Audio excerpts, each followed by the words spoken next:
Welcome back to Campfire Bandy, everyone. I'm so excited today to have Laura Gilbert on the podcast. Now, Laura Gilbert is the NCOE AmeriCorps VIP Program Manager. And to kind of clue you in on all of those acronyms, NCOE is Napa County Office of Education, and VIP stands for the Volunteer Infrastructure Program. Now, this is the AmeriCorps state and national program that I'm actually still a member of, and this is how I first met Laura Gilbert, working through the Napa County Office of Education in my first year of AmeriCorps. But Laura is so much more than just the VIP statewide program manager.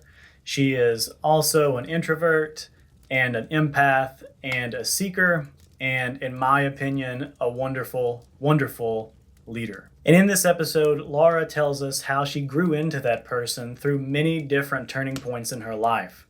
She begins with her move to Stockton, California, a very diverse place, in the third grade, where as a young white girl, she suddenly found herself as a minority in her new school.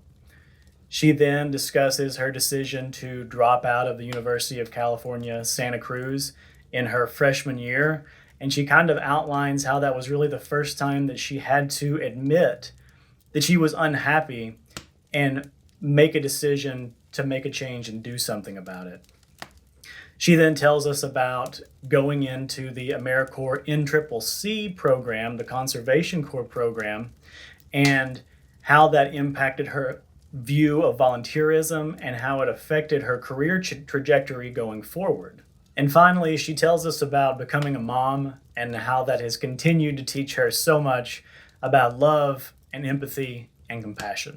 Again, I want to thank Laura Gilbert for coming on. It was such a huge honor to have a mentor on the podcast and bring them in with me on this big experiment that is Campfire Bandy. So thank you so much to Laura Gilbert. Speaking of this big experiment, if you've been enjoying our episodes so far, I would really encourage you to share the podcast with friends and family. If you feel strongly enough, possibly even share it on social media. I really can't overstate how much your sharing and your interaction, your liking and your commenting and reviewing, how much all of that impacts the growth of the podcast and continues to build our audience so we can bring these passions and these experiences to more and more people. Additionally, if you're a podcast listener primarily, but you find yourself wanting kind of a visual reference for the guests that we have on the pod, please subscribe to our YouTube channel. You can find full vidcasts there, and you can also find excerpts of the longer full-length podcasts for those times when you find yourself short on time. So lastly, if you really love the podcast and you find yourself wanting to contribute, keep your ears open because I'm planning to start a Patreon to, at the very least, cover some of the hosting and the minor expenses that we have currently with Campfire Bandy.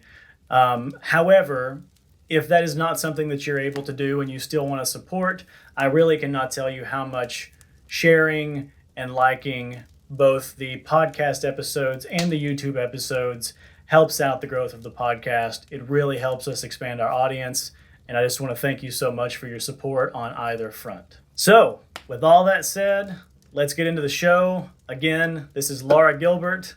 I know you're going to love her. Enjoy.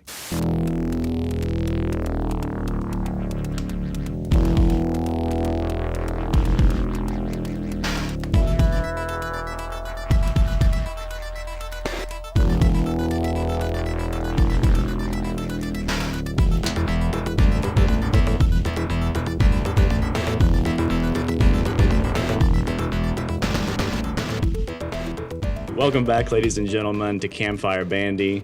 This is episode 6, and I'm so excited to have Laura Gilbert here. She is the NCOE AmeriCorps VIP Program Manager, a very long and distinguished title. She also accepts human, as she says, but she is a very special person. So excited to have her on. She holds a BA in English, a minor in Human Development, She has a nonprofit management graduate certificate, and perhaps the most distinguished, she has the Dare to Lead Brene Brown training certificate. And she also is an advanced scuba diver, which is That's also extremely impressive. Yeah. It's so good to have you on, Laura. Thank you for coming on. How are you? Oh my gosh. Thank you for having me. I'm just honored, and I'm great. Good. Yeah. So usually we start off by kind of getting to know our guest a little bit. And we usually start with the 3 words or phrases that you would use to describe yourself. Does that mean I have to remember what I said? Well, so it might be different now. Yeah, that's the interesting thing is my last guest, my friend Cole Duncan, he was like, dude, I don't remember what I said on the form. And I was like, well, maybe you can be more honest now since you don't remember what you said on the form. I know I said introvert. I definitely, right? That's one of the first ones. Yes, that is one of them. Yeah, definitely an introvert. So things like this make me sweat a lot and make me nervous. You just saw me sweat a lot on that intro. So we're empathizing right now. Yes, thank you. But this is actually kind of the best format, right? Like a good in-depth conversation with another person. This is what I thrive on. So thank you for that. So yeah, definitely introverted. And I've, even more relating to that, I think in recent years, or, really understanding the difference between extrovert and introvert and what that means. And my husband's an extrovert, and that's very obvious our differences, especially with like where you draw energy from or what takes energy from you. Absolutely. And that part really resonates with me the most, is like, I'm just drained after social events and Absolutely. a lot of talking, and he's like jazzed, like when we've had a party or something at the end of the night, I'm just like, don't talk to me. I need to shut down. And he's like, wasn't that a great party? I don't think I talked very much. Do you think I talked very much? And what did you talk to? Blah, blah, blah, blah. And I'm just like, oh my gosh, he's like totally jazzed about it. And I can't even look at him. Yeah. And because when you're introverted, but you're also, you have to interact and you have to be in those situations, it really does drain you. And you just have to hope that social battery gets drained after you leave, and that you're not just standing in the corner like staring at the food plate in front of you. Well, like, oh my gosh. You mix that with some like pretty good social anxiety too, and I'm usually in like a fetal position before events like that, where I know there's going to be like chit chat and all that. I hate that. I'm not a good whatever. I'm blanking on the word that it's called, of just generic talking. There's a different word for it. Yeah, now I'm blanking on it. But for me, it's definitely like a status thing. Like if it's people I work with or people that like mentally I know are kind of like have certain status levels. Some of the AmeriCorps things would like make me a little bit nervous, especially because some of the stuff we did in AmeriCorps was so good with team building, but it puts you on the spot. And I would always be so nervous. I'm like, these people are going to hear my voice shaking and stuff. Oh, man. I'm surprised to hear you say that, because you are always like, you always come across as very confident. And I love like how participatory you were all the time and, engaged. And I've always appreciated that about you. Thank you. So, I definitely got back in my car and was just like, time to listen to some heavy rap music and drain this all out. Totally. Yeah. And I think, working full time and with a lot of people and a lot of talking that's required for the job, like I'm pretty zapped by the end of the day. Absolutely. Yeah. All right. So I said introverted. Getting the middle one. Starts with an E, unless you got a better one. Empath. Yeah. Empath. Yeah, I think, and I kind of like that word. I was oscillating between like highly sensitive and empath. And I think highly sensitive has a little bit of a negative connotation to it, but, which it shouldn't. But there's this book called The Highly Sensitive Person. I don't know if you're familiar, but no, I read it I read it when I was in AmeriCorps with my teammate Maria, and we were both like identified with it so much. And it's really like where you just kind of take on the weight of the world and others' emotions and feelings, and just really affected by other people and what's going on in the world too, and made to feel like there's something wrong with you for being oversensitive when really you're just like in tune and feeling feelings. But the highly sensitive person book use the acronym. We're just talking about acronyms, but HSP, and so we would call each other HISPs. And so I would probably identify myself as a HISP. That sounds like a term I would hear in Dungeons and Dragons. Like, you guys are going to be fighting a HISP today.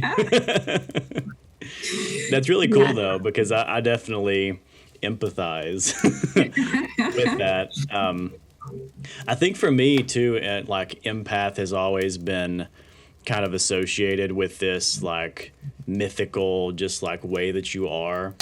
And I think in the past I've kind of shied away from it, whereas recently I've been leaning into it more as just like I don't know. I mean, I guess it is kind of mythical because you're just kind of like in tune and naturally more attentive to not only what people are saying and how they're saying it, but their body language and how they're approaching the situation.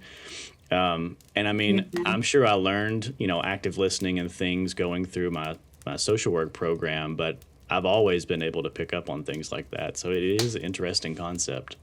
Yeah, I think some people are just more naturally tuned in to those, to really reading all the signals and sensing everybody around them and the environment around them too, and the energy. It's kind of I wonder if that's what makes us introverted, because we're getting so much more information. Yeah, it's too much to filter, and you get overwhelmed by it. I think that's a good theory. We should go with that. Yeah. We can correlate two things and call it we're using the scientific method here on episode 6 of Campfire Bandy. There you go. So, and then let's see, I think the third thing, did I say seeker? You did. And before you explain that one or talk about that one a little bit, I have to say I was super intrigued to see you say that, because I think on the podcast I was mentioning before we started, Scott's podcast, I called myself a seeker. No way. Yeah, so. Whoa, that's weird. And I don't feel like a whole lot of people use that term, so I was super interested. It is interesting, and it kind of came to me. It was really hard to come up with those 3 words in general, but I felt like that one encompassed a lot of like I'm not like a discontent person, but I'm always like looking for the next thing, and that means like anything. Like I've seeking adventure. Like I always want kind of the next thing, and what am I looking forward to? What am I challenging myself with? What new place can I go to? I'm always seeking growth, like personal growth, and knowledge, and many different forms or whatever in different interests. I'm kind of a wanderer, I think, by nature too. Like I just, and maybe some of my life experience has led me to be that way as well. But I'm always kind of looking out, and I have to actually really focus to like where I'm at now and like what's in front of me. Because I can tend to be more future oriented or be like in my head kind of thinking through various different things. That's so interesting, because I'm very much the same way. And I think from like a young age, I had that curiosity and that desire to be that way, but I was pretty sheltered. And then, the family structure and the traditional community values of the South kind of kept me in place for, I think, longer than my seeking nature really wanted to be held in. Mm-hmm. So I was always kind of, looking outside of where I was and stuff, and trying to find my own way with religion and politics and ways of looking at things. And then when I finally left Tennessee and did AmeriCorps, that was like the first step into physically seeking and always wanting to see more and more. So yeah, I love that. Did you always feel kind of like different from everybody in that way? Like that everybody around you was kind of more content and happy with status quo and yeah, I think when I got a little bit older, especially when I got out of high school, I started to question more of my interactions and ask myself, like, is this really the person I want to be, or am I putting on face to kind of, satisfy my family and my friends and whatever? And what does that mean? Am I going to lose family? Am I going to lose friends? And it, I've struggled with self-confidence for a long time, and that's in counseling and both just with self-awareness and introspection. I've really worked on that. And I think the more I have done that, the more I've had the confidence to say it's okay if I have to leave some people behind. My family's going to love me either way, though they may be frustrated for a while. And then, later, like, it's okay to drop this full-time job that I have and go do what's actually going to make me happy in life. So it's definitely been a process for me with all that. Yeah. Yeah, well, I think it is for a lot of people. I mean, that's risky, right? It's taking a lot of risk, and risking losing people that are really important to you in order to be yourself. That's like a tough mind to be in. Absolutely. And I think the biggest thing that I learned that was really kind of a big moment for me was just that, like, there's really no pressure to do it in any time frame or to keep on this path. Like, if you set yourself on this path and refuse to move, then you're just restricting yourself and putting yourself in that rut, and it takes a while to realize, like, I'm the one keeping myself here, keeping myself in that mindset. Nobody's really telling me to do it. It's just all these influences and pressures that are making me think I can't pull myself out. So yeah, and those, like, your own voices in your head are often like the strongest and absolutely holding you back. Yeah, totally. Definitely. So let's jump over to what you stand for, because you stand for a lot to me, but I think it would be good to let people know kind of what you see yourself as standing for overall in your career and your life. Yeah, I don't remember what I put in that one either. I think I stand up for chocolate and coffee at the end, because those are, good.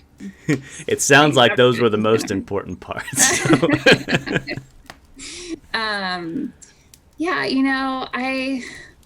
I really believe that we need to do a better job, like, growing humans that are empathetic and able to process and communicate feelings. And I feel like a lot of the problems of the world stem from like passed down trauma, right? That's not healed in the lifetime that it's lived in. And then those feelings and anger and hatred that come from that trauma, and then it's like passed on to the next person. And I really believe we should if we just found a way to teach more empathy and less shame, and really provided safe places to process feelings like anger, especially, that the world would be a better place. And that's not to say I have like a dismal view on the world. I believe a lot in humanity and the goodness of people. But where I see like so much of the underlying systemic structural issues come from like silencing the past and not addressing it, addressing it, repairing it, and then finding a way forward, and I think, unfortunately, like our whole society, the US is built on such really terrible past. Yeah. And, that we haven't really reckoned with that. And there's so much blindsidedness about it, and like, don't talk about it. And we're never going to go where we need to go together, unless everybody's really willing to take those blinders off and really like step in somebody else's shoes, and experience that. And then like, again, like see the humanity in each other. So, yeah. I think that the power of activism has really, it's shown how powerful it can be in the past few years of really keeping this stuff on the forefront of our minds, because we have done so many terrible things as a country, and the building of this country was not necessarily built for all the people now that need to be represented in it, and there's a lot of incentive to silence that stuff and to forget about it and to just say, oh, well, that's old, let's move on. And it's like, well, you can't move on when we're literally built on some of those ideals and structures and policies. And anytime you're trying to get humans, a large group of humans especially, to do anything, it's becomes nearly impossible. But I've been so impressed by how the activism of recent has managed to keep it in the forefront of people's minds and really continue to try and drive change and not let it just be forgotten about. So, Yeah, I hope so. I like to think that we're improving things too. It's hard with the daily news. Exactly. It gets a little... Sorry, you're probably hearing construction noise behind me now. No, it's okay. You should have gone with like a construction background so we could... I should have. Yeah. Would make more sense. Excuse me. Yeah, and that kind of changes, that kind of ties in with the change you want to see in the world. Just be more truthful about its history and for the past to not get silenced in that way. Yeah. Yeah, I think we need to rise up the voices that have been silenced. We need to rise up the people that have been oppressed. We need to get uncomfortable and have some really uncomfortable conversations about how all that's gone down. I think there needs to be a lot of education, really revamped and rewritten to be more truthful. Absolutely. So it's hard. I grew up in Stockton, which is a very diverse town in California. And I think its claim to fame back then was that it was like the gang capital of the country. So lots of violence, lots of crime. It was like one of the first schoolyard shootings actually happened in Stockton as well. Back when those were more, not every few months. And I grew up, I went to school where it was like 10% white and 90%, very large mix of Black, Hispanic, Asian, everything. And I was, othered at that stage of my life. I was a minority and I was afraid to walk through the halls because somebody would call me a white girl or a white bitch. What are you looking at? And, so much hostility and anger towards me, especially I would say mostly in middle school, is kind of when it all came out and I didn't understand it. Nobody was talking to me about systemic racism and the history of our country and the lives that, have come from that and the struggles that have been created because of our systems. And, back then it felt very much like reverse racism. And I know more now that that's not a thing. Yeah. But to me, I didn't understand, why are you hating me for the color of my skin? I haven't done anything to you. And why are other Asian people getting all these scholarships when I'm doing the same thing? I'm getting the same grades, and I did not come from money. That was we're at a pretty very modest, I'd say lower middle class existence, and I admit so I understand kind of the resentment that there's people throughout the country that feel that way still, that they're the ones being, oppressed and mistreated. And it's only been, to be honest, in the last 5 years or so that I've really recognized what white privilege is and the privilege that I had even back then when I wouldn't have thought that at all, and nobody was talking about it. And it's I get it now. And I'm oh, okay. And I'm so grateful I grew up in Stockton because I feel it really gave me that perspective and experience. And I'm also very aware that I moved away from it as quickly as I could, because it was not it was like in your face constantly, right? Yeah.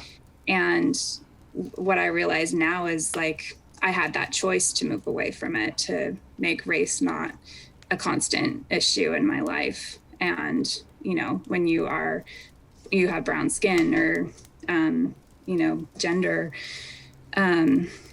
identification that's not considered, you know, okay in your area, then like you can't just choose to get away from that. You can't just go somewhere where it's not in your face all the time. You're constantly experiencing that. So I mean, that's all just to say, like, I think it gave me good perspective. I wish I had more context growing up as to what I was experiencing and why and was your family fairly progressive, or was some of those ideals being kind of reinforced?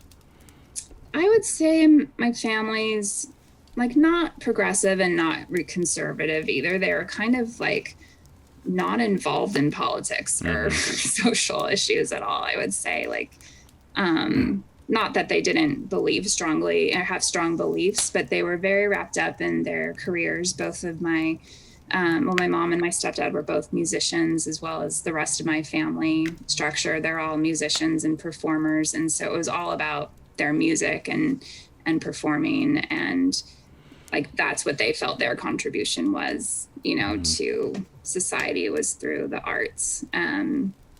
But they were so focused on that, like hyper focused, that I didn't hear anything else growing up besides criticism of what that symphony concert sounded like, or that my sister's choir was off key, you know, as I'm sitting next to my mom. So they just didn't take the time to talk about those things like that. And I mean, I'm grateful I had teachers that were, you know, aware enough back then. And I had diverse teachers because we were in a diverse town. So I was exposed to a lot of, you know, rich cultural things my whole childhood. And I was really adopted by so many of my friends' families, and really learned from them. Like, you know, most of my best friends through most of my childhood in Stockton were Filipino or Mexican.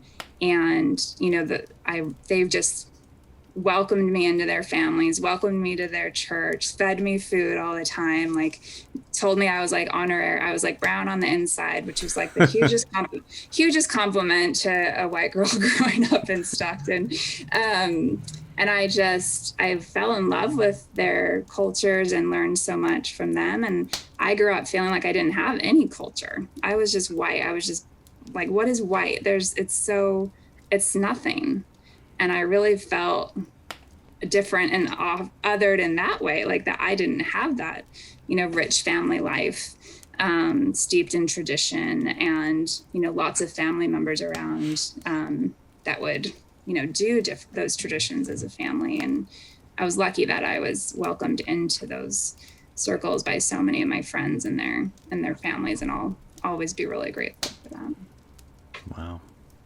How long did it take you to kind of come to a different way of thinking about your experience there and kind of understand, and I guess maybe just adopt a more progressive mindset, since you didn't have a whole lot of influence from your family in that regard? Yeah. You know, I think it's constantly growing. I don't know that I would say that I'm there. I think we all still have a lot more work to do. And I worry a lot about performative allyship, you know, and learning a lot more of that, what that is as well. But I think because I grew up so steeped in it and with it so in my face, I was kind of like, I get it. Like, I've got this race. I know what racism is.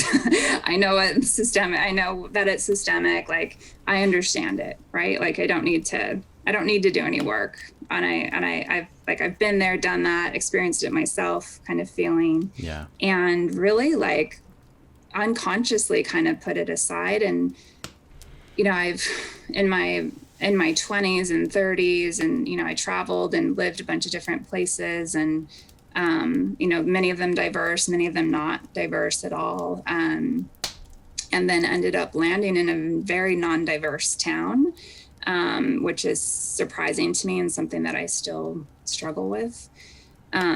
Whether, that's the choice that I made, and that I'm making for my kids too. I feel like they're really lacking that rich cultural diversity that I would love for them to have growing up. And yet I've made choices that have put me in like very, very white areas. I lived in Maine for a while. There's not a lot of people of color in Maine. Yeah. And Sonoma County is very white. And that makes me sad. And I'm always like, when I do see people of color, I'm like, yay, like, and then I'm like, oh, that's so like, oh, I don't know if that's wrong or not, because I just want to be like, yay, I'm so glad you're here, and we need more of you, and can I get to know you? And I know that that's not the way that you should be with people either. Well, I have to admit that I'm the same way. Really? I talk a lot on this podcast about how the South is this way, but at least East Tennessee, in my experience, and I feel like a lot of the South is fairly integrated in that a lot of the larger towns are fairly diverse, and even my smaller town, Athens is around 13,000 people, is more diverse than Napa, California. It's more diverse than Petaluma, California. Right. And I was very surprised coming to California to find that out because, and I've talked about this before, when you are landlocked in the South and you live there and you have kind of a sheltered upbringing, California is like this mythical liberal place where everybody's integrated and everyone gets along and all this kind of thing. And, the politics are different here, especially if you're in the right place. But there's not nearly as much diversity as I thought that there would be. So yeah, I definitely. In many ways, it's just like more underground, right? Or there's systems that are still based very much on racist infrastructure and thinking and white male power. All throughout Sonoma County. I mean, we're witnessing that today. So, I mean, to get back to your question, I'm definitely still in learning how to be a good white human in this world. And I know I have a lot of work to do. I think the recent years, there's been a lot of reckoning around race, which I've been grateful to see. And it's prompted me to it's really probably in the last 2 years that I was like, oh, I stepped away from this and I was able to step away from that. Mm-hmm. And that is my privilege that showing there. And, now I can look back at my childhood and realize all the privilege that I still had, even though I felt like I was, being the one mistreated, in different stages. And, it's just interesting. I think we all have our work cut out for us. And, I just want to get it right. I'm not there yet. Yeah. But I really try and try to humble myself as well. And, I think there can be so much shame and blame around race and therefore a lot of fear to talk about it. Because of being called out and, not doing it right. And you're just not going to do it right. And I think as white people, we have to know that, we're going to get it wrong. We have it wrong. We've had it wrong for so long. And we have to be able to, go into those conversations and listen and just listen and not make it about us. And I think that's really hard to do. Yeah, it's definitely really hard to do with so much anger around that.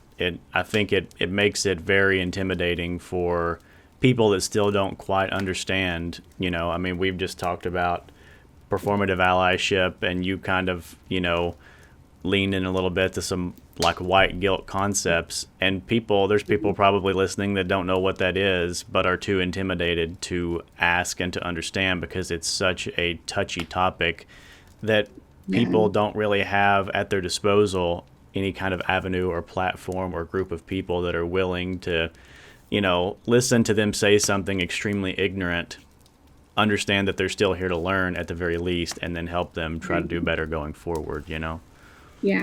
Yeah. And that's, I mean, I'm going to have to say Brené Brown at some point in this podcast because I'm a huge fan. But, one of the things that I think has been so spot on that she said in the last year was that shame is not a tool for social justice, and shame is not a tool for change. You're not going to change people by shaming them.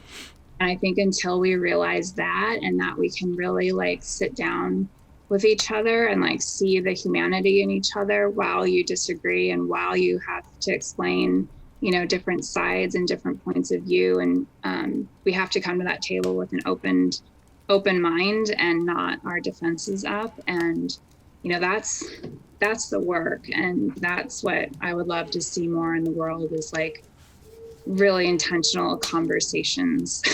Yeah.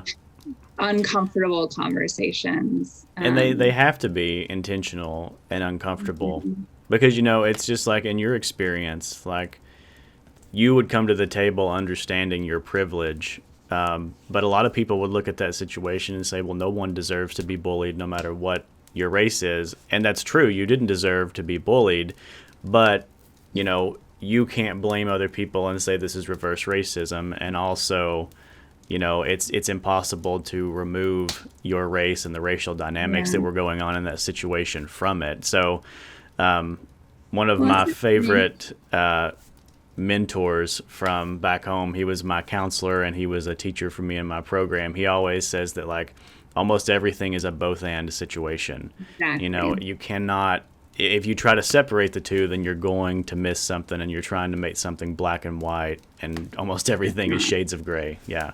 Totally. That's exactly what I was just going to say, that yes, and it's both. And that we need to do a better job of holding those two, seemingly opposing things together, and that they can exist together in one place for sure. Yeah, because they're only really opposing if we make them opposing and continue to divide ourselves and not being willing to listen. Communication is such a huge thing. It's been one of the most impactful things for me to learn and continue to understand. And communication is also big on, you kind of mentioned people that still don't understand race and kind of would still have that same perspective that you had as a younger person. And, understanding that not all of those people have any kind of exposure to a different way of thinking, or where you had a more neutral family and had the experience of friends that were on the other side of that could pull you in those directions. I mean, I can think of a lot of people in my own life that have the exact opposite. They have family that's very conservative and would say, oh, you're being discriminated against, and they're fearful for that person, so we're going to pull you further away from that. And instead of leaning in that direction, they continue to go so far the other way. And, as hard as it is, I think that it's important to understand that person's life experience and not just come at them ready to scream and be hateful, because I think that that's the only way we're going to get to a point of meeting in the middle. Yeah. I used to have this, I kind of developed this theory and I don't know if I still have it or not, but because of my experience growing up in Stockton, I really started to feel I don't know if race will ever be, all the racism and the race issues will ever get better until the pendulum swings exactly the opposite way, right? Where Black people and brown people are at the top and all the white people experience what it's like to be at the bottom and oppressed. Do we have to have it swing totally the other way before we can find a middle ground? Yeah. And I still don't know. I don't know. I think maybe it's true. I don't know. I hope not, because that's going to take even longer to happen. Yeah. But it kind of, in many ways, it kind of makes sense to me. And, I think so much is also of terribleness in the world is about fear, and people's fear of others and the unknown and the new. And, I think there's a lot of fear about of white people that they're inferior to brown and Black people, because I got to tell you, like, I am amazed by, I just adore, like, so I'm amazed by so many Black people and like the spirit that they've had despite all of the oppression and the joy that they can find. That my white family, like, there was not that level of joy to be found in my childhood. And like, there's so many things that I admire about Black and brown cultures, and that's like runs the whole gamut. And again, I've lots of friends that let me into that world to see that, and I was jealous.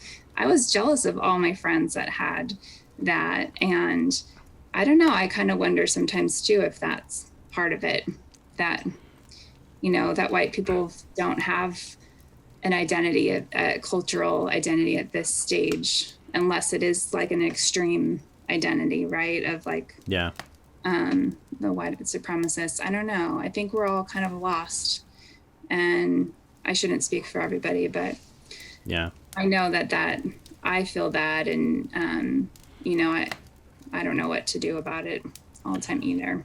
Well, it is interesting to think, like, if you're a white person and you're a part of the larger identity as the way it stands now, you don't really have a need or a drive to create your own identity. And I think that a lot of minority populations have such a strong sense of unique identity because they're not really reflected in the larger identity of at least the United States. So they create that through community, and they create that culture. I definitely see what you're saying there.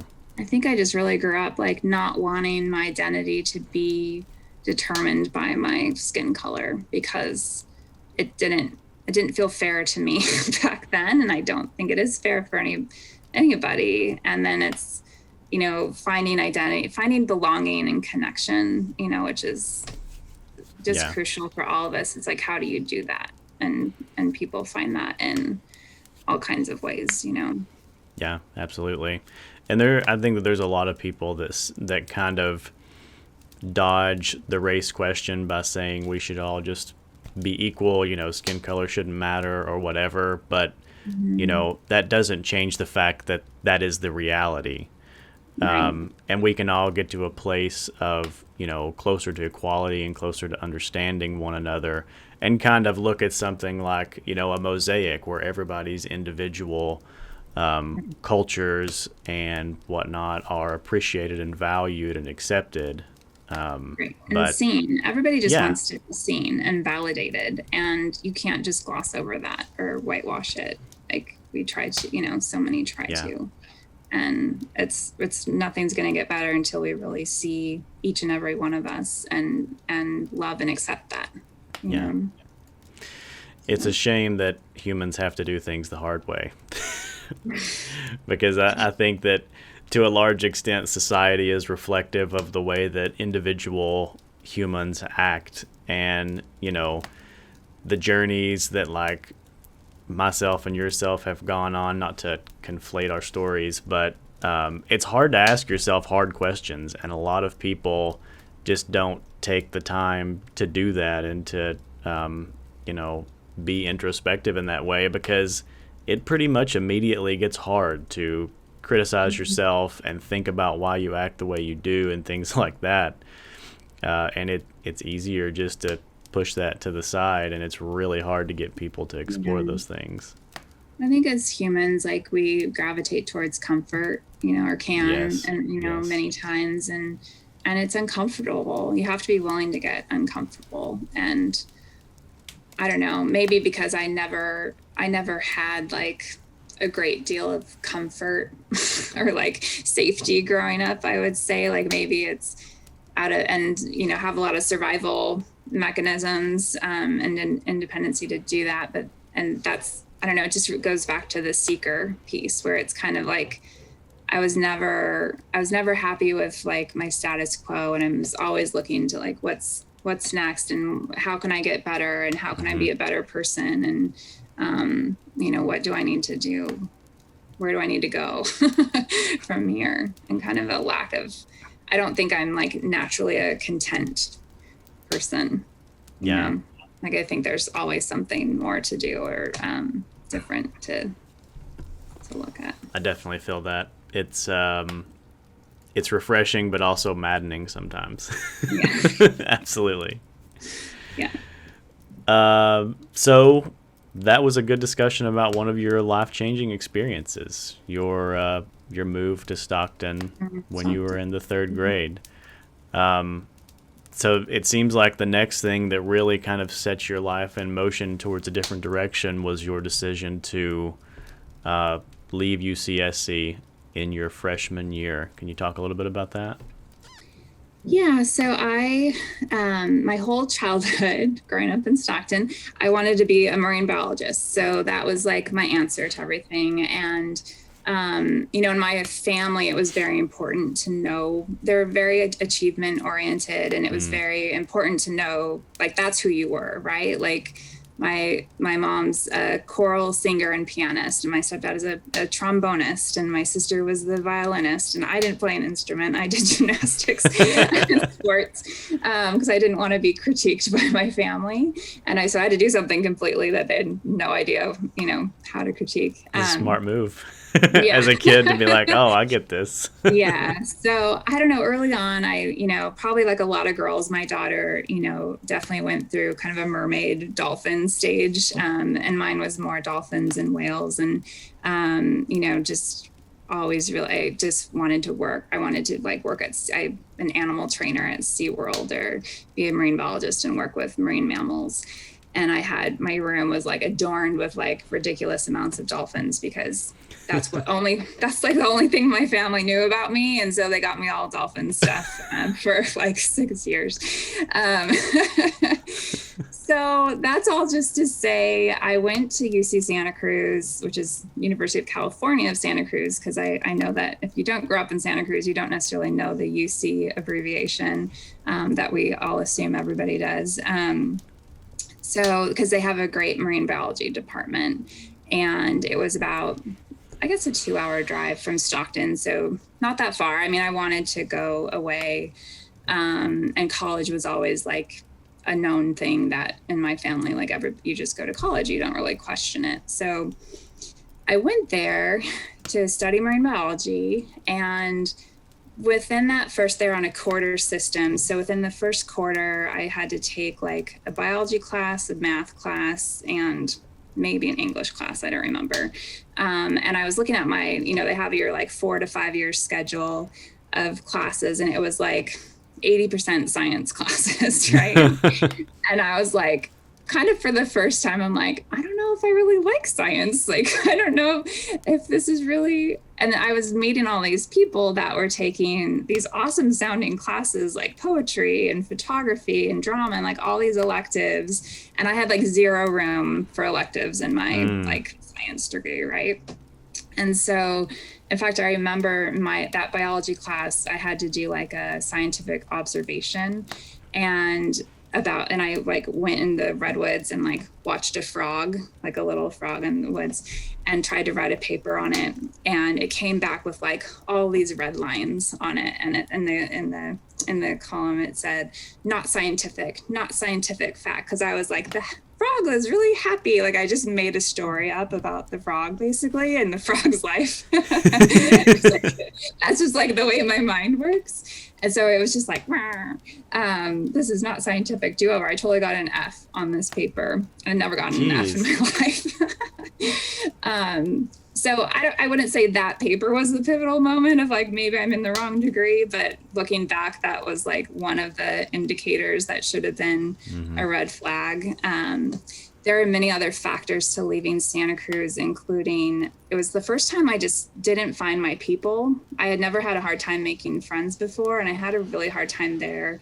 I had a rough roommate situation that I actually had to switch roommates after the first quarter because it was just not a healthy place. And I was really struggling there. And what else? I had a long-term high school boyfriend who I had started dating my sophomore year, and we were still together, and he was in Stockton. still. So that kind of relationship was still very strong, and, you know, the distance was a bit hard. And my grandfather had passed away that summer, before I left for college, like right after I graduated high school. And kind of all those things together ended up being this like breakdown moment of like, oh my God. And there's a lot of information in there, but what it came down to was like, I was just so unhappy, and, you know, it wasn't working, and I needed to go. And that was kind of, I put that down because I feel like until that stage, I hadn't really thought for myself what I actually wanted, you know, like I just was like playing the game and going along with everybody's plan. And I had my answer early on, and I never really questioned it. Or, you know, and sometimes you don't, you know, whatever that phrase is, looking back is always, you know, more telling. But I didn't realize how much I hadn't really thought through that degree until I was in it.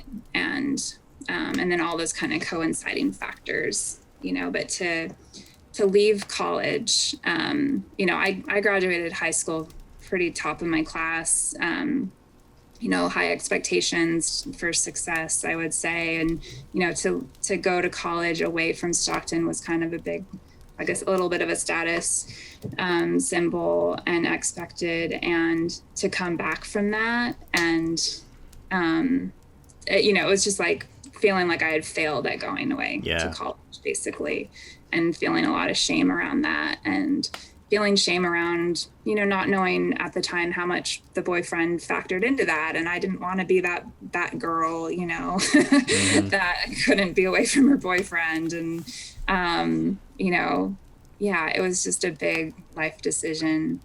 But really, I think kind of the beginning of me coming into my own self and following my own gut. Was there anything in particular that pulled you through that, or was it just your time reflecting on what the actual reasons were? You know, it took me a while. Again, it's like hindsight, you can see, you know, I was pretty depressed for a while. I went home and lived at home for a little while. And really, I remember like being on the couch, like, what the hell am I going to do? Like this, I've just failed. I don't want to see anybody because I'm embarrassed. Like, I don't know I don't know what's next. So it took a few months of couch laying. I probably just watched TV. I don't know that I was introspective at all. I just probably felt like a failure. Well, and you said your family had pretty high standards. I mean, did you feel like they were looking at you kind of like that, even if they weren't saying it? A little bit, yeah. I think it was more, I think they could tell that like my mental health was not good at that stage too, for a lot of reasons. So, I mean, what ended up happening is that my boyfriend and I moved in together. We got in an apartment and moved in together and started to go into the junior college in Sacramento. And I just started to I'm like, okay, next step, just take any class that sounds interesting to you, you know, like just start there. And that's what I did. And I ended up, you know, pretty quickly, you know, I took astronomy and I took an English class, and then I took a poetry class. And then my English teacher was like, you should really think about being an English major. And, and I was like, what do you mean? Like, what do English majors do? Like, I'm not going to be a teacher. Like, I knew I didn't want to be a teacher. And I thought that that's the only thing English majors could do at that time. You know, this was a different era too, I think, looking, you know, at all of the different ways people go into college now.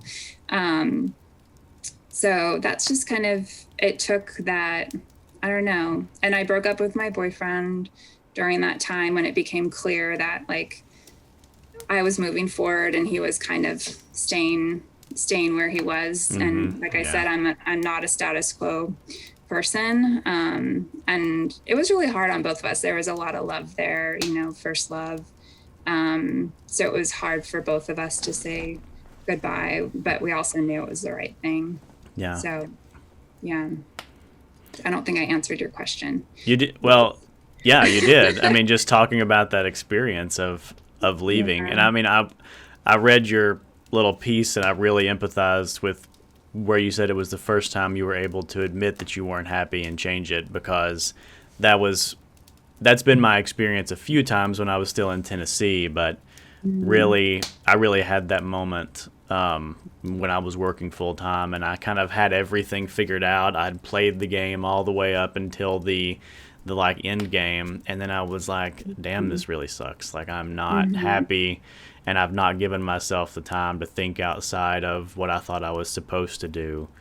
Right. And it's interesting that you bring up the relationships too, because I was somebody that was a seeker and wanted to move and keep moving, but because I had kind of bought into the different way of thinking, I had really grounded myself in relationships in the past.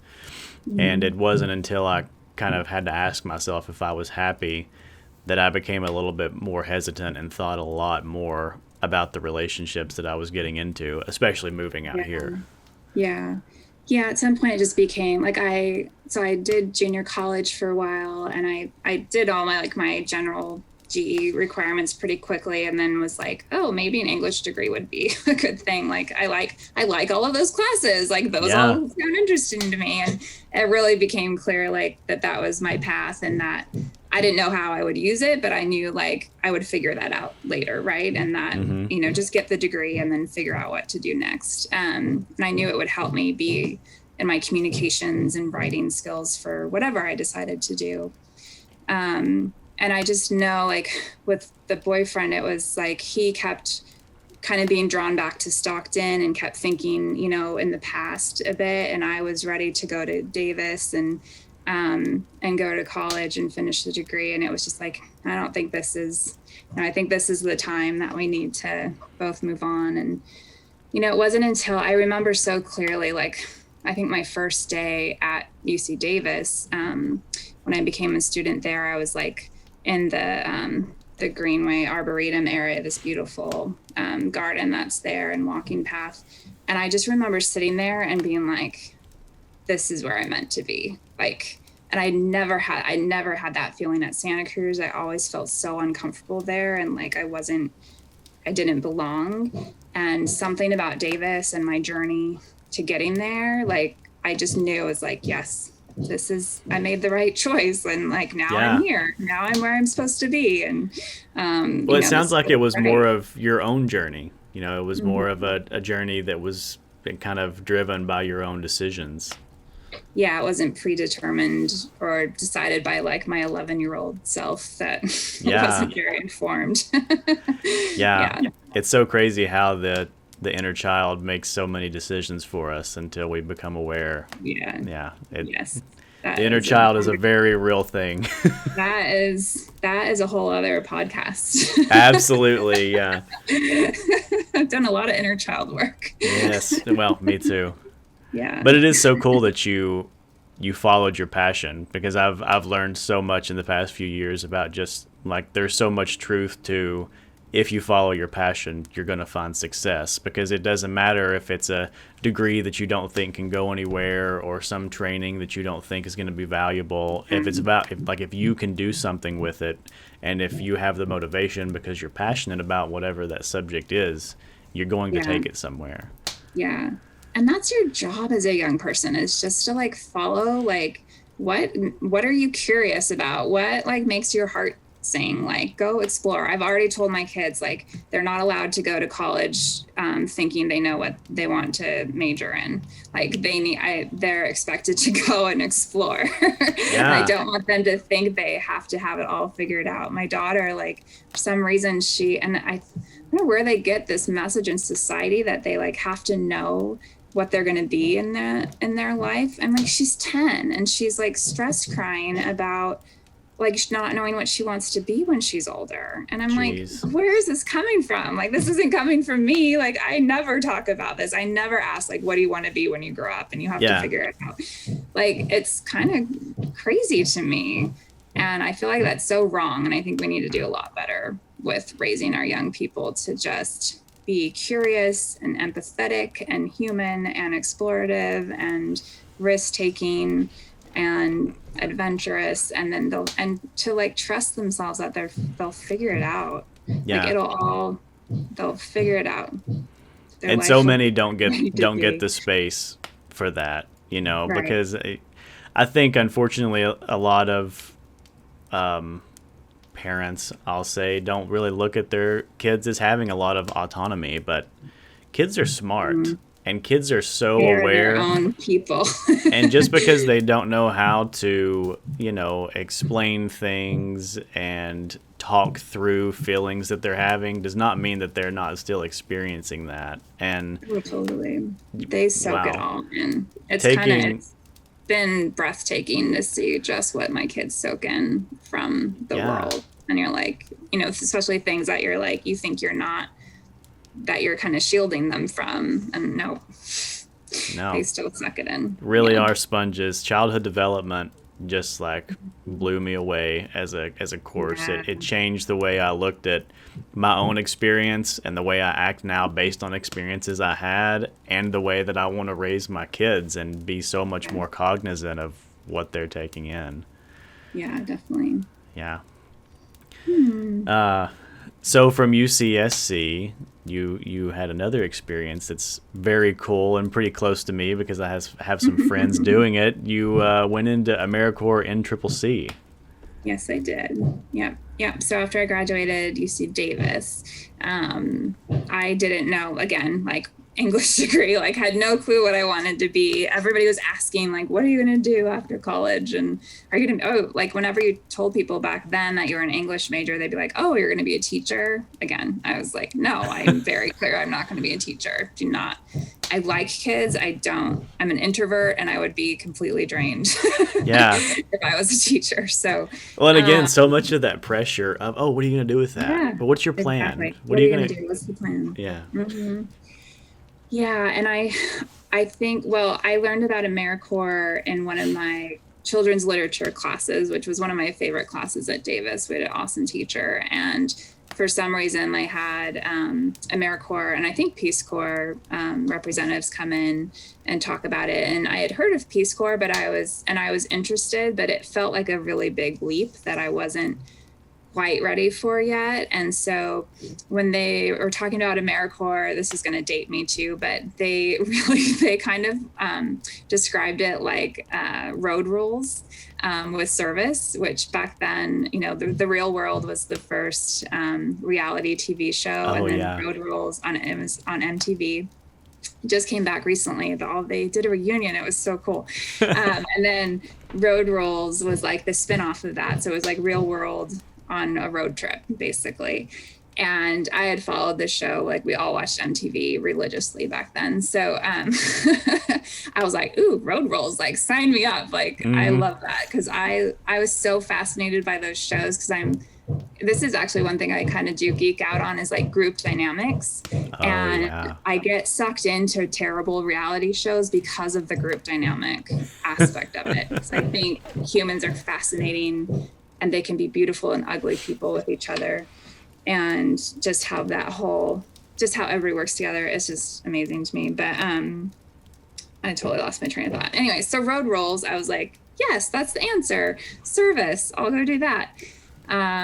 So I was assigned to an NCCC is an AmeriCorps program where you're put in. They have like 5 campuses in the United States at that stage. And so you're assigned a campus, you're assigned to a team of 10 to 12 people and assigned a white government issued 15 passenger van that you learned how to drive and to parallel park in weird places.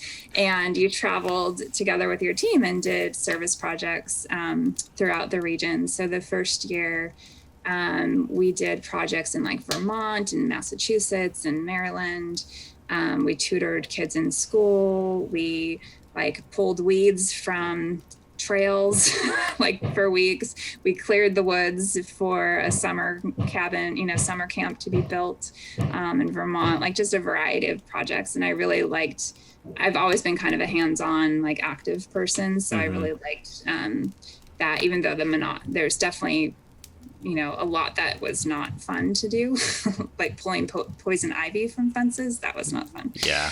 I also didn't enjoy our 2 weeks on a farm or an orchard that we were harvesting. I'm like definitely not a farmer. Like I'm just not meant to work with plants. I love plants, love nature, not meant to work in it regularly. So yeah, so it was just really informative time. I mean, you create a family with your team. I'm still friends with my team today. We still keep in touch.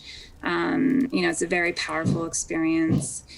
And that was really the first time that I even knew what a nonprofit was. And, I got really used to working with people that are passionate about what they're doing.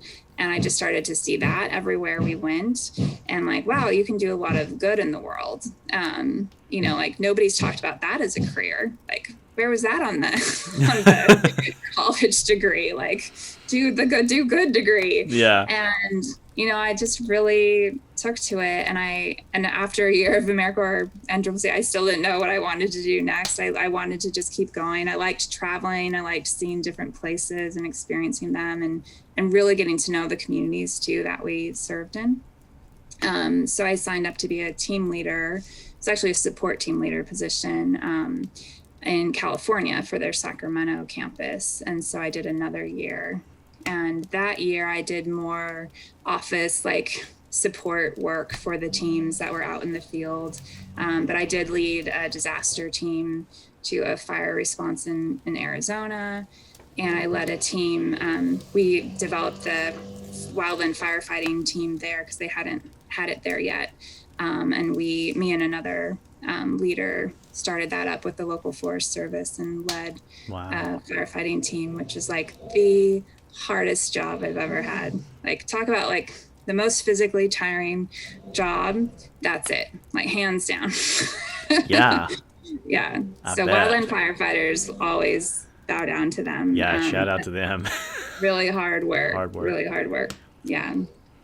So what was I know that there's a lot of team dynamics and team building and team struggles in the NCCC program. Did you find that challenging?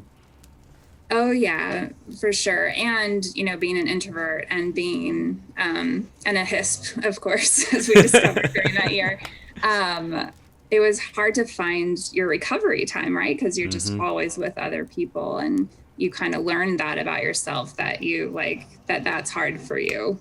And you have to find ways to take care of yourself. And our team was like, I had a great team, such wonderful and kind people, very different. We were all, I think we had 18-year-old to 24, variety of from all over the country. We weren't very diverse, unfortunately, but we're diverse in background experiences. And we struggled a bit, I think, just like all teams do.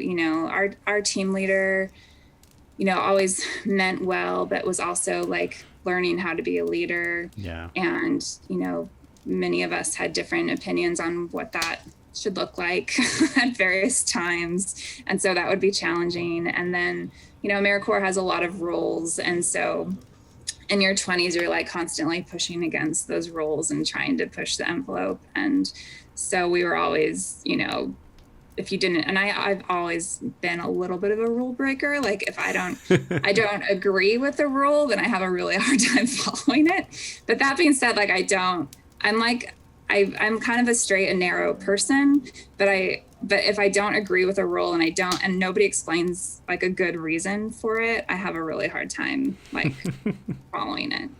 So there's that. But so we struggled a lot. There's a lot of different team dynamics.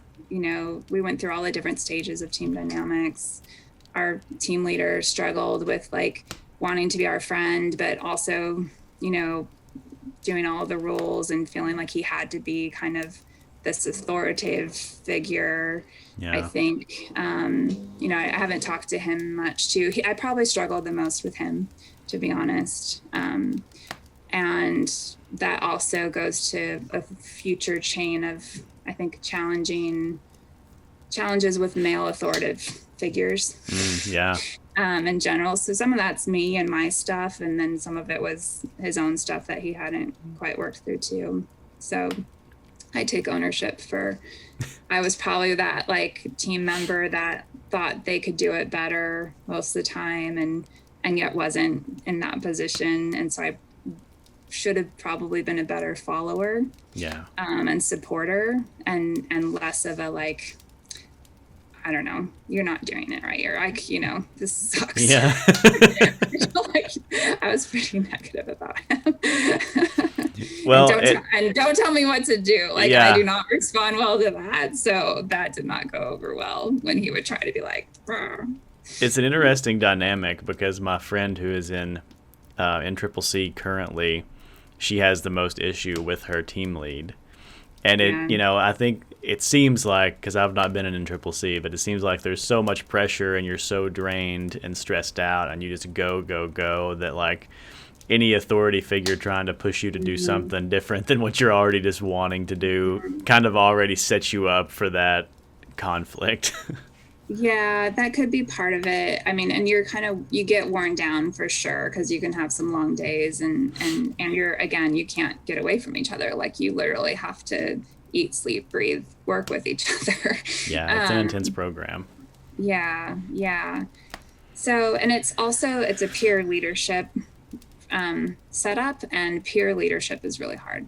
And I think that's what, and I experienced it as a member, and then I experienced it as a team leader, and supporting team leaders that were struggling with like, I want to be my team's friend and I just want to hang out and party with them. And but, I have to hold the rules, and follow all these rules and make sure that people are staying on task, and they'll take advantage of me if I don't, put myself at a different level, because it's hard to navigate. It's definitely challenging. And yeah, I think one of the biggest pieces for me came for wildland firefighting. We were called to fire, and afterward, which was a big deal for all of us. It was like the main fire that we got called to that season. And it was like a 24-hour shift. And so we ended up like camping at the Forest Service afterwards. And we didn't realize that, me and the team leader didn't realize that the team had taken the van to go get beer and bring it back until they were back, and they were drinking beer on the Forest Service property. Oh my God. And we were like, what are you? And this is definitely not allowed in AmeriCorps.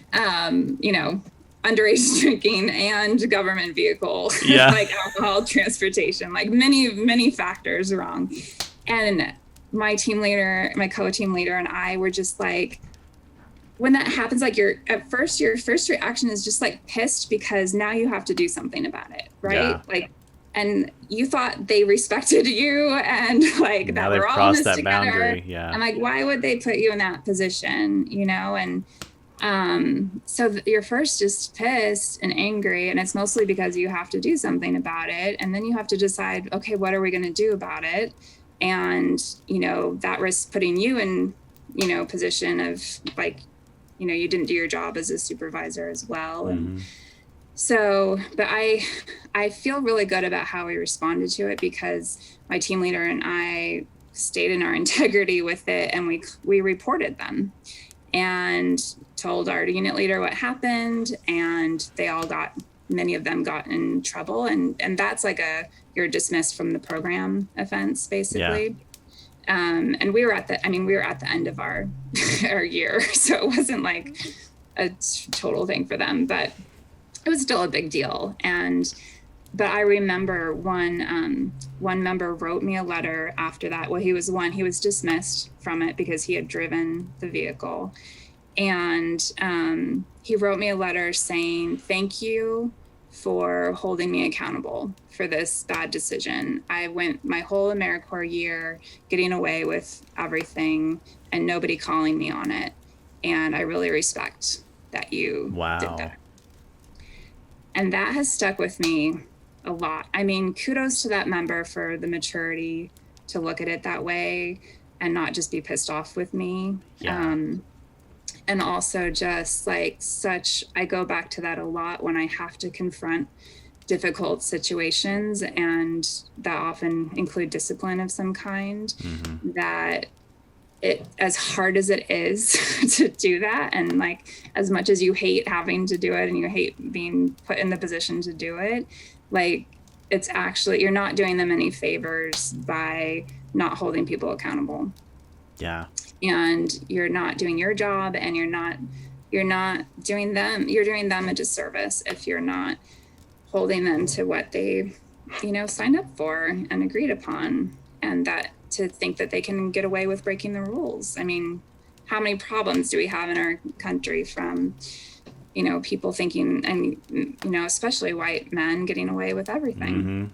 Yeah. And I feel like that's where it stems from, is so much turning the other cheek and people not willing to have the hard conversations and make that hard call and be the bad guy. And that has stuck with me a lot. I'm proud of how he handled that. That's awesome. It sounds like the program in general teaches you so much about leadership, and it can definitely being on both sides of it. But as the team lead, it seems like it's a really strong experience for understanding how to lead, and a really early experience of how to do it wrong and how to do it right. Right. And I think every team leader you meet from that program questions still to this day, like how they approached it. Like, were they too strict? Were they too friendly? Did they, were they too much a friend and not enough of a leader? Were they too boundaried with it and, didn't let themselves be friends? It's a tough gig for sure. Yeah. And I mean, that probably reflects the thought process of any leader that is in an ongoing lead position. You're constantly looking at interactions, especially the hard interactions, and wondering if you handled it correctly. And a lot of times there's not that response and that gratification, like that person writing the note, for you to ever have an indicator of whether you did or didn't. Yeah, exactly. I'm very lucky that happened for me. I know that doesn't happen for everybody, but I try to tell people that, like, it's not going to feel good in the moment that you're letting this person go or that you're disciplining them. But like 10 years from now, 20 years from now, like they will look back on that and be like, that person held me accountable. This person called me on my shit and said, that's not okay. Yeah. And hopefully they learn from it. And that's all you can hope from those situations, is that it's a learning experience, a growth experience, and ultimately not in that moment, because that would be a lot to expect. But eventually they will be grateful for that and appreciate it. Yeah. Yeah. And I've really learned how important it is to set boundaries as a leader or in any type of administrative or leadership role, but also just trying to bring those boundaries over to your personal life, and knowing how important it is for your own mental health and for you to, just protect yourself with healthy boundaries. Because that the person that wrote the letter said he had gotten away with everything so much for so long, and there are unfortunately people that realize how much they can get away with, and they will continue to do that until somebody says, not not today, not with me. Like, yeah. I think that's kind of human nature too. I mean, I'm seeing it as my kids become teenagers, right? Like that's your job, is to push boundaries and to push against the system. And especially teenagers are looking for someone to meet them there, not to just push and have nothing in response. They want to make contact with a boundary and somebody that's watching out for them. And if you don't get that, then you just keep going and you think you can get away with whatever. Yeah. And you think nobody cares, right? Like, nobody cares enough to put a boundary on something that will keep you safe and keep you a good, responsible human being, not bringing beer in a government vehicle. Yeah. The dynamics involved in that are so interesting. Yeah. And there really is a way to be kind and empathetic about it, but still have a hard and steadfast boundary of, look, I'll explain this to you while we're doing this. I kind of understand where you were coming from, but this was the line and you crossed it, or now you're bumping up against it and that's not okay with me. Exactly. And Brené Brown talks about that a lot too. I really like that about her work as well, as the importance of clear is kind and unclear is unkind. And you're not ready to give somebody feedback about a situation, or, address a tough situation with somebody until you're ready to like sit next to them and kind of put the thing before both of you and say, like, here's the issue. Like, we need to figure this out. Like, what's going on? We need to figure this out together. And I really try to remember that as I have to have a fair amount of difficult conversations in my current position. So I try to like, and again, it's like you have to get past that place of like just being annoyed that you have to have this like hard conversation and feeling like that reaction, and get to the place of like, okay, this is my opportunity to like have a very human interaction with somebody that hopefully will be a learning experience, and approach it from there. And I always try to approach with curiosity and like, okay, like, how is this going for you? And, or tell me about this, like, let me hear your side. And then I can, explain what the concern is, or the, whatever it is that we need to address, and then go rumble with it together. Right. Yeah. And there's so much to be said for, even as the leader, bringing a certain level of vulnerability to the table and kind of opening yourself up in the conversation, and not, because in that way I feel like you don't set yourself up as this dominating, authority figure that is about to discipline you. You can set yourself up as, someone who is concerned for what's going on, who is open to hearing the thoughts, but also is going to say, there's this issue or whatever. So yeah, setting a boundary or holding keeping accountability with that. Yeah. Yeah, I agree. And I'm not perfect at it by any means. In fact, I just screwed up pretty bad a few weeks ago. Well, and like you said, it's an ongoing thing, and it's hard. That's the thing, is I think it's important to acknowledge how hard it is, and people really screw it up all the time. But if, I do think it's important to acknowledge that it's hard. And if you screw it up the first time, just to admit that it's hard and that you screwed up, and do it a little different the next time. That's really all you can do, is keep trying. Yeah, model the accountability and and go on again. Yeah. So you mentioned your two daughters, right? Correct. That was kind of the last big pivotal moment. I'm sure it won't be the last in your life as a whole, but that was the last big pivotal moment we have today. So can you talk a little bit about how that just continued to change your life and your perspective?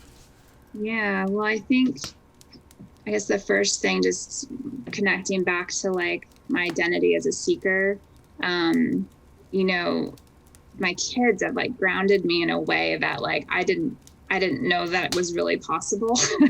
And like and changed the way I've made decisions because of putting them first, right? Like, I want to go travel around the world and do all these amazing things, and not be rooted anywhere. And yet I want to give roots to my kids. And I feel like that's really important for kids to have. And I want them to have a community that holds them and knows them, and that they feel safe and comfort from. And all the things that I didn't quite feel growing up, because I changed, moved and changed schools so much. Like, I wanted them to have stability that I never really had. And yet that was so counter to like my like desire to have a pretty irregular lifestyle. And I would say my husband and I both were like that. I mean, when we met, we were both living out of our cars and pretty transient and just working odd jobs wherever the life took us and following our noses. And it wasn't until, landing where we are now and having kids that we were like, oh, we think we need to stay. We still question that like probably every 6 months. We're like, maybe, is this the right thing? Maybe we should go. But the kids, and because of the community that we've found raising kids, like the mothers group that I was in, and then the schools, and because neither of us are well, his family's on the East Coast and my family's pretty disjointed and we're not close to them, or they're not really available. So we really had to establish our own community and support system. And you need that as parents too. Like, oh my God, especially in the first few years. And my two daughters are 20 months apart. So they're pretty close together, which is, I don't know that I would recommend that to folks, but we just kind of happened. I think it's a little too close together. I think 2 years is ideal, just based on where that older one is developmentally when the younger one comes into play, because my older daughter was not happy about the new addition. And it just wasn't at a stage where she could really understand it. So we had a lot of behavior stuff happen with that. But I mean, I'm just so grateful for both of them. I think becoming a mom with my first one just shifted everything about how I felt about my body and like the use of my body and the purpose that it had in a brand new way that I had never connected to or thought about, and made me actually probably for the first time feel good and like confident in my body. And then just like this being, like they're just amazing. And they're just mirrors for all of your shit to come up. And wow, has a lot of shit come up from my kids. And that's been a huge blessing. And, I started, like, I think a lot of moms, with the first one, it's like, you're so worried about doing everything right. And you don't know anything. You don't feel confident about anything. And, you try so hard and you're very conscious about every step, like every, meal that you're introducing and everything that you're doing. You go to the baby massage classes and you go to the music classes and you're trying to do everything right. And then the second one comes along and you're so freaking overwhelmed that you don't know what the hell you're doing anymore. And you're just trying to survive every day. And that's like the biggest blessing too, because this like perfect persona or ideal mom that I was striving before just had to be thrown out the window, and like shit got real. And I am so grateful for that, because I let go of so much kind of perfectionism that I was striving for with the first one. And my second one really brought reality and like the second one, you don't even know what they're eating half the time. Like they just, like all of a sudden they pick a Cheerio up off the floor and you're like, okay, I guess they're eating Cheerios now. Or like you would have thought about that for like 3 months about introducing Cheerios to your firstborn, So it's just such a different experience. But I mean, parenthood's just transformative and for anybody. And it's been a huge adventure, like while we haven't maybe adventured around the world like we dream of it, yet. The adventure that we've had with parenting has been, a very worthwhile journey. And, we're slowly, like we try to incorporate them into, our backpacking and, life that makes us feel like ourselves, a little bit back to like who we are, as much as we can too. So. Yeah. And how old are your daughters? They are 13 and 11. So awesome. Just getting into the tween years, fast and strong. So I'm curious because the New York Times just did a really cool spotlight on parenting during the pandemic. I don't know if you listened to it, but what has your experience been like with the pandemic completely changing everything again? Yeah, I mean, I'm super fortunate in so many fronts of this because I didn't lose my job and I was able to do my job completely remotely and with full support to do that. And I have an amazing boss as well, who is also a mom and understanding and, flexible and have enough flexibility that I can make it work. And the ages of my kids, they're not toddlers, they're not babies, like they're very self-sufficient at this stage, and yet they're not older teenagers that lack motivation maybe, or and who I think the social change, the lack of socializing that's so important to teenagers that got taken away, and all the things that happen in high school and stuff that I think would be a lot harder for that age. I feel really lucky having a 7th and 5th grader throughout this, because they've been able to like, and they're both pretty self-motivated and want to do good in school. So that's another huge blessing. So, they learned the first week or two transitioning to technology and all the things was really overwhelming. We were definitely in tears. We were definitely overwhelmed. But, within a few weeks, we got into a rhythm, and we've been in a rhythm ever since. And in a way, like, it's been a really big blessing, because I've seen them in their student life and like heard them in their classrooms and experienced that in a way that I wouldn't normally have access to. And then they've also witnessed me working, which, their dad's job as a construction worker, like they understand that, right? Like he builds houses, he remodels bathrooms, but my job is like a lot less tangible.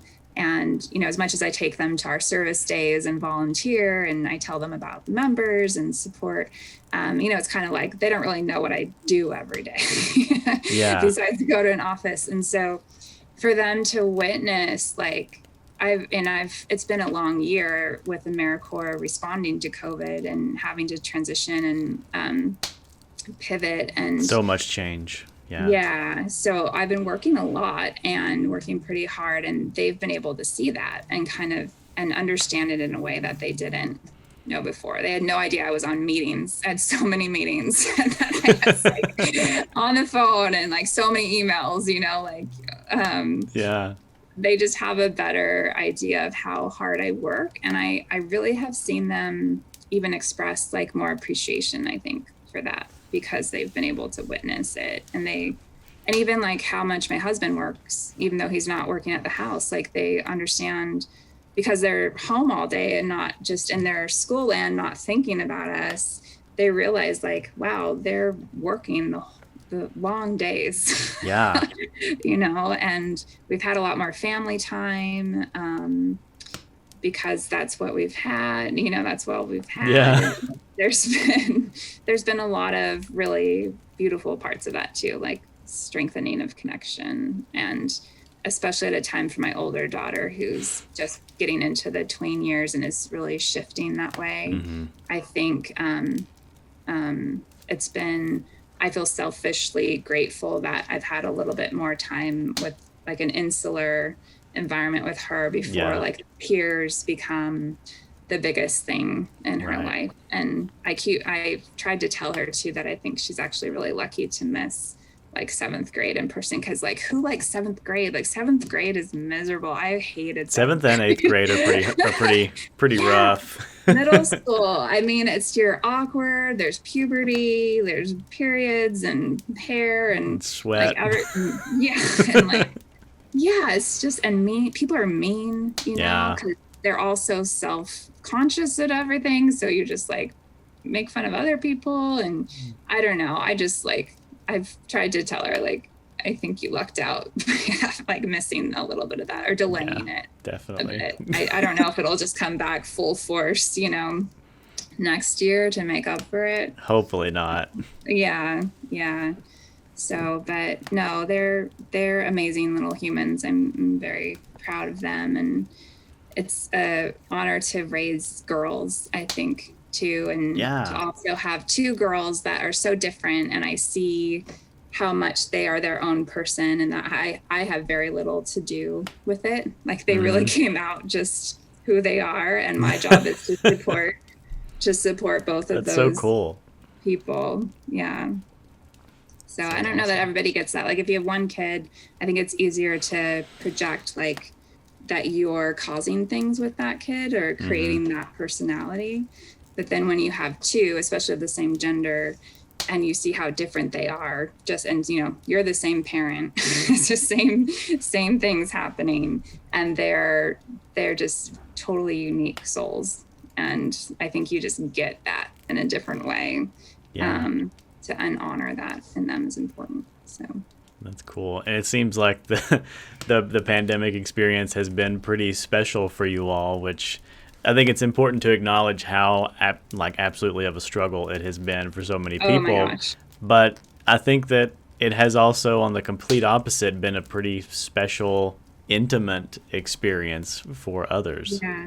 Yeah, for sure. And I definitely hats off to all the working moms. And, I'm lucky to supervise a mom with young kids and to be able to be the boss for her, hopefully, that I would have wanted to have during this time, to welcome that and to be understanding and offer a flexible schedule and to encourage self-care and, all of those things. I think moms have had it really, really, really, really rough. And and that's, I know how fortunate I am. And that I didn't have to step down to take care of family during this time, which so many women have. And there's a lot of setbacks that have happened because of, lack of childcare and lack of support for women in our country. Yeah, definitely. Yeah.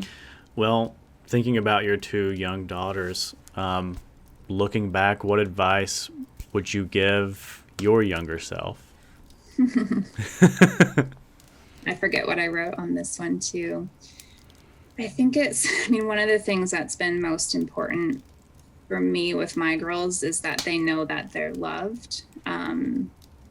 Without going into too much detail, I don't think I didn't grow up feeling that way. I felt pretty lonely and pretty invisible, I would say. So I want my girls to know they're loved no matter what, all the time. And I tell them that constantly. We have our little thing of we have love you more contests. It's kind of our little banter we do. To love themselves, that nothing's wrong with them. I think I try to talk a lot about, and as they start to compare with each other, of course, as sisters, and then with peers as too, as my older daughter's on the smaller side, and I've always been you're the right size for you. You're exactly where you need to be. You are, you're supposed to have a hard time with math. You're supposed to have a hard time learning things. That wherever they're at and whoever they are is loved and accepted. And I really wish I had a more solid foundation of that growing up. And it's something I'm still trying to cobble together for myself, I would say. And I feel like the biggest job of parents is just to instill that faith in their children, that the children know they're loved and believed in no matter what, Yeah, that's the foundation, everything builds on that. And everything is building off of childhood anyways. But if it's built on a foundation of love, then, a lot of other things are going to kind of fall in place. Yeah. I think along those lines, we talked about I think one of my favorite statements is silence is not neutral. And there's a lot of silence around trauma that my family had and experienced growing up that, I took as because they're all in their trauma responses, my integration or my experience of that was something was wrong with me, that I'm not lovable, right? Yeah. And it's just growing up in Stockton and not understanding why people hated me because my color of my skin. There was nobody was talking about why that might be, so I could understand it.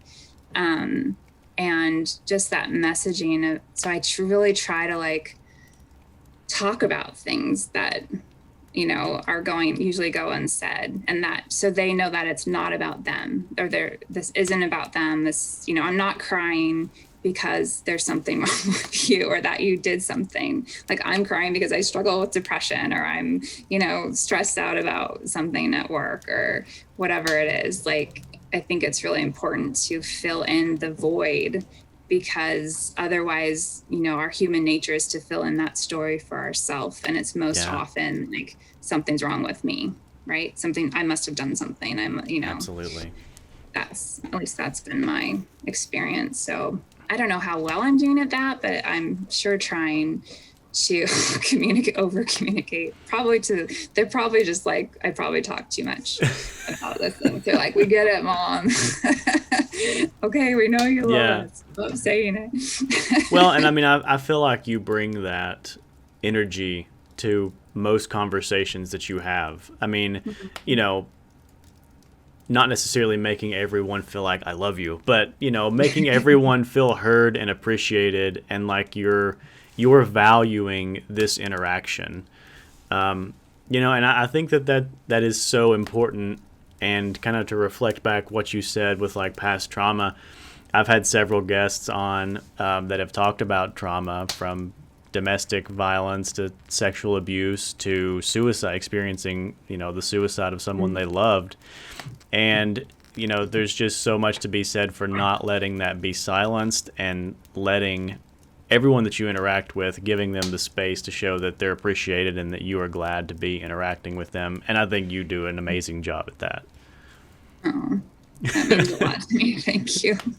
I certainly try. Again, I don't always get it right. There's definitely times I look back and I'm like, damn it, I should have listened more, or I went to like action instead of just listening, and just like, that action bias, right? Like, instead of just being with the feelings, being with somebody's feelings, and like not feeling like you have to do anything, or, and just being kind of that uncomfortable, like, ugh, it sucks, or that's terrible, or this is heartbreaking, and let's just feel that for a while together, you know? Yeah, it's easy to be like, okay, next thing. Well, especially when it's awkward or uncomfortable. Yeah. But trying is so important, and if you're trying, you're putting forth effort, which means you're progressing in one way or another. So well, part of the reason I love my job is meeting people like you, such quality people that do AmeriCorps, and it's just an honor. I think I've been thinking about this a little bit too, because I think one of the reasons I love it is that a lot of AmeriCorps members are kind of in this like in between space, like trying to figure out what's next, right? Like they're not, and I totally identify with that. And maybe it's that seeker, right? Like they're all kind of in a seeking space, and I feel like I can meet people there, and if I can tell them like it's okay, and it's okay that you don't have it all figured out. And I would have never guessed I never had AmeriCorps manager as a career goal, like ever. And yet here I am, and it's a good fit. And I've never been like really career driven necessarily. Anyways, it's a little more of a necessity in my mind than like the goal, right? Like my goals are more like life experience. And I think a lot of people are like that as well. And we put too much emphasis on career defining us, I think you talked, that kind of loops back to the beginning actually. But just find out who you are, find out what you love, what you don't love. Like, and that's what I love about AmeriCorps too. Like, you might find that you love working for nonprofits and service, and you might find like, holy crap, this is not for me. Like, I cannot handle whatever. I don't want any part of this. Well, and even to be a lawyer. And you may go down a path and find that like either the whole path is not for you, or certain aspects of the path are not for you. Right. I have a background in social work, but I have found aspects that I have explored of social work that are just not something that I can do on a daily basis, and they're just, it's not an environment that makes me happy. And you kind of have to give yourself permission to take a few steps back and be true to yourself, I guess. Right. And to take like that there's more than one avenue to get where you want to go, and to not know where you're going is okay too. Like just experience, just take the next right step, and that's for you at that time, and trust that will eventually lead to greatness for you, if you just keep trusting that. So I don't know. I think it's an honor to work with members that are kind of at this stage and to witness that exploratory period of their life. And I often feel like I'm still a member in many ways at heart. Well, it's an honor to have such a compassionate leader, because I think, you carry yourself like a leader, but you do so in a way that always has the door open for compassion and empathy. And I think those are two things that people struggle to balance, I think. And I've been very impressed by how you've done that. So thank you for being a great leader, truly an inspiring leader, Grayson. I think. Thank you, Grayson. I mean, I get so much, I learn so much from my job and from members. I'm always inspired by all of you. And I know I say it a lot, but like, you guys make me actually hopeful for our future. I just, like, you're so many come in, much more aware about equality and justice and inclusiveness. Like, so much more of that has been in your education or background than it was ever talked about in my childhood. And that makes me feel hopeful that our future generation is integrated in that way. And that, if they can just really kind of find themselves and open, start to really just get curious during this time and maybe realize, like, a lot of nonprofit work, unfortunately, is kind of the Band-Aid on the issue, really. Right? And so that, I think a lot of people start to realize that in their AmeriCorps year, thinking like, and I think maybe we're like, AmeriCorps, make the world better and like change the world.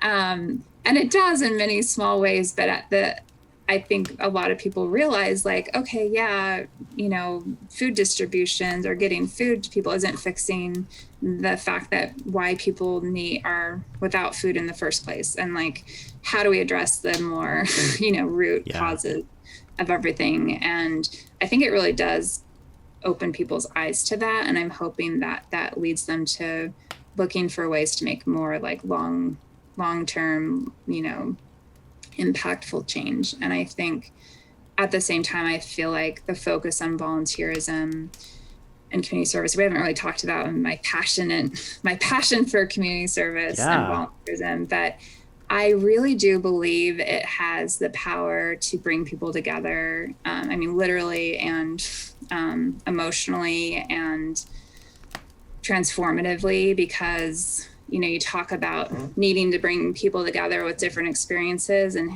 experience empathy and different perspectives, like volunteers, and you're thrown with a group of people that have, come from all backgrounds. Like, I just feel like it builds so many bridges. There's so much potential and like juiciness there, and you're doing good for the people, and you get so much out of that as well. Like, it's the first thing I do when I'm feeling depressed is I'll sign up for a volunteer shift somewhere, because it just gets me out of my own. Yeah, it definitely does that. Yeah.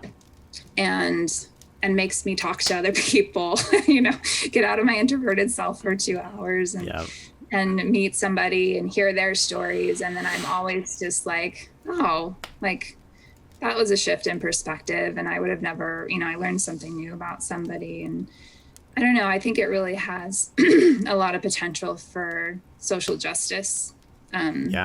Social justice goals that we want, or that I want to see in the world. And I think volunteering is a place to start. I think it should be mandatory volunteering for everybody. Yeah, I agree. And before AmeriCorps, I did not have nearly as much respect for volunteerism and service, and I hadn't done as much of it. And going forward now, I think that I will seek out those opportunities. And it, you kind of have it as a tool in your pocket, not only to give back, but it really does just feel good. Like, it's uplifting for your own personal mental health to volunteer and to have the interaction. And, like you were saying, volunteering allows you to see change on a more interpersonal level, but it also reminds you of how much more macro change could make a difference in really, working to solve some of the issues. So right. Yeah, like when I was at the food bank, we had a group of senior volunteers that came in regularly, like 2 or 3 times a week, and they were like the cutest group of seniors. They're kind of grumbly about not getting different kinds of pastries sometimes, but like for most of them, especially, I got really close with one member named Bob, who I'll never forget. Just the sweetest man. And that was like the only social interaction that he had really in his life. Wow. Like his family was all, other places, and he looked for it. He like treated it like a job. He came in, like that was his community, and that meant the world to him. Like that food bank shift meant the world to Bob. So no matter how like what you're doing at the food bank isn't solving the world, like poverty and food insecurity for the world, like you're also like making a world of difference to that one person. And it's like, again, both of those things can exist together, I guess. Yeah, absolutely. Be kind and volunteer. That's the theme of this episode. Yes. And seek. Never stop. Never stop seeking. Yeah, we can't forget. Yeah. Be kind, keep seeking, and do your volunteer work. It's like eat your vegetables. Do some good in the world. Get uncomfortable. That would also be. Don't stay in comfort. Well, this has been a great conversation, I think. Do you have anything you want to close with? Any closing thoughts? The pressure of the last statement. Oh. No, I feel like I talked a lot. Thank you for this opportunity. I was just like... Thank you for coming on. Yeah, I told my friend, I was like, gosh, my members, doing this podcast, and he invited me to talk. I'm like, I don't have anything to say. Like, I don't have anything special to say. I'm so confused why he asked me. That's been a theme. And my mom actually is one of the people that encouraged me to do this podcast. And she worked a lot with the aging population as a speech pathologist. And her favorite thing was that every single person that she met had a story. No matter how mundane it would seem, it was interesting to them, and the passion they brought to telling it was what made it so interesting for her to listen to. And when I was talking about doing a podcast, she was like, Grayson, everybody has a story, and I think it would be super cool for you to just talk with people about their story. So that's kind of where I came with this. And, my last guest was like, man, I don't have shit to talk about. Like, I'm just, I'm the same age as you, and I'm just a guy. And I'm like, no, I can think of like 5 things that you have that would be super interesting and helpful for other people to hear. And this conversation has definitely been awesome, and I think will be so inspiring for people. So well, thank you. I'm very honored to be chosen, and I enjoyed the conversation a lot too. I'm really proud of you for doing this. Thank you. Awesome. It's a big step for me. It really is, trying to come out of my shell a little bit, but I'm honored that you came on. I love that you're I see that you're in like this arena, and I'm so excited, and I am in box seats for you always. So just know that I'm up there rooting for you. Yeah. Awesome. Thank you so much. Well, like I said, it was an honor having you on, Laura. Thank you for taking close to 2 hours with me. I so appreciate it. Well, thank you. It was my pleasure. Thank you. Talk to you later. Thanks, Grayson. See ya.